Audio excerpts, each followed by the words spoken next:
Welcome to Tattletale Gaming, and welcome to the Curiosity Shop. This is for the month of May. I had to think about that for a second. Yeah, weird month. Things to talk about. Going to keep it short because our last episode was kind of long, and I don't want that to happen again. But something I will just say up front, this series is going to be taking a hiatus, and I want to get this out of the way first of all. This is because I'm currently going through my reapplication process for my visa to come back here to Canada. It's been a complete mess, I'm not going to lie. And the last few months, we thought we were doing one thing, and it turns out we were supposed to be doing something else, and it was just badly organized. And anyway, it was chaos, and this has put me in a situation where I need to spend a lot of money that I wouldn't have had to have originally so I can come back here to Canada. So this show is going on hiatus so I can focus on saving as much as I can for this process, basically. Yeah, even though the show's on hiatus, the channel will keep going. I've started recording some new games, actually, which will be starting when I get back from my trip to Australia. So we're going to have 2 games running a week now. I'm not going to say what those games are, but I will be saying on Wednesdays and Saturdays you'll be seeing Nintendo content. Mondays and Fridays will continue to be near as they have been, and then whatever games follow near, etc. So that's out of the way. Like I said, I want to keep this short. Let's go on to the games purchases I got this month, which will be the last ones for quite some time. So first up, courtesy of a workmate, is Mario Kart Double Dash. I like this game a lot, and I've been wanting a copy for a fair while, and usually goes for about $40 at the markets and things like that. My friend Ian sold it to me for $30, which was very, very nice of him. It looks great running on component cables. I haven't really had a chance to put any time into it. I might end up doing when I work my way up to the 150cc Cup, I might even end up making an LP out of it, which would only run for like 4 episodes or whatever, but just like reminiscing on it, just like I did Mario Kart 64 back in the day. Yeah. Another one for the GameCube collection. As always, Nintendo first-party games for the GameCube is still really expensive, and I think they always will be. There's some that I don't have that I still really want, mainly Super Mario Sunshine and the 2 Pokemon RPGs. But yeah, so Mario Kart Double Dash is the first of the pickups for this month. Keeping things retro, next up we have Dawn of Mana for the PlayStation 2. This was a gift for Jessica. I don't know anything about this game, neither did she, but she was a fan of the Mana series on the Super Nintendo. And this was $15. I got it off a guy in a Facebook group. There's a local gaming group which I buy things off from time to time. So that's where this came from. You know, it looks pretty nice from the pictures in the back. If it's a good game or not, that's another question entirely. But I'm sure we'll find out at some point. So if you've played this, let me know in the comments below if this is actually a decent game, because I'm quite curious about it, having not played much of the Mana games myself.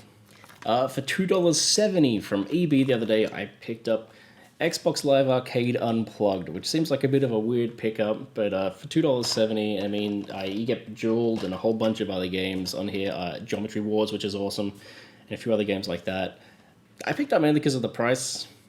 $2.70 is nothing, and there's I think 10 Xbox Live Arcade games on here. Once again, nothing super crazy, they're all just Lumines and other games like that. Maybe Braid. It'd be great if Braid's on there, because I haven't played Braid, so that'd be good.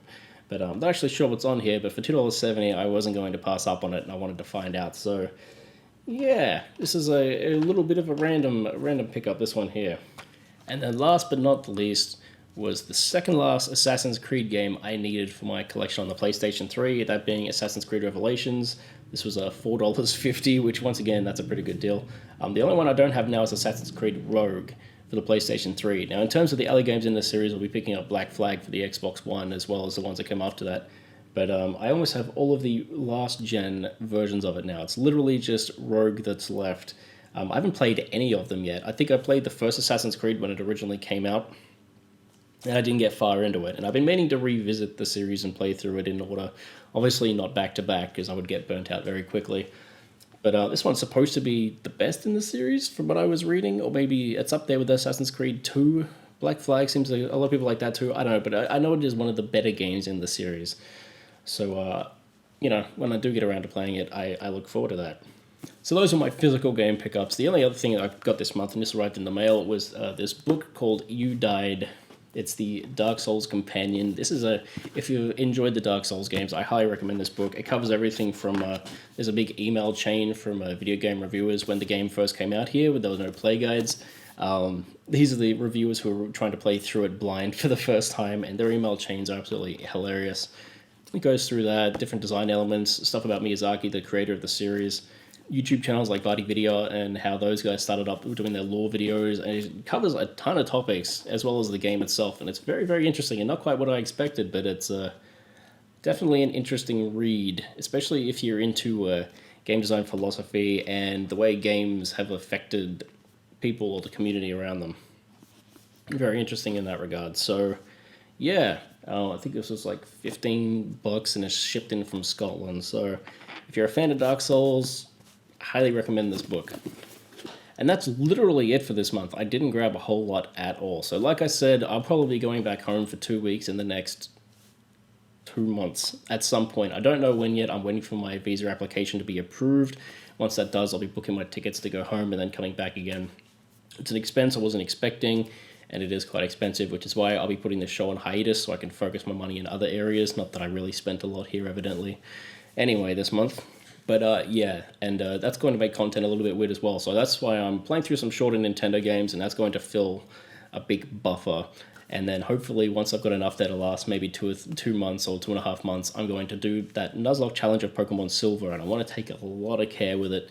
I want to be very particular with it. I don't want it to be quite as messy as my Pokemon Red one was, because Silver's a game that I deeply care about, and I'm very excited to do custom art for each of the Pokemon on the side and all that stuff. Like, I want to go all out on it. I know not many people will watch it, but it's just something that I feel like I have to do because I love that game, or at least I remember loving that game.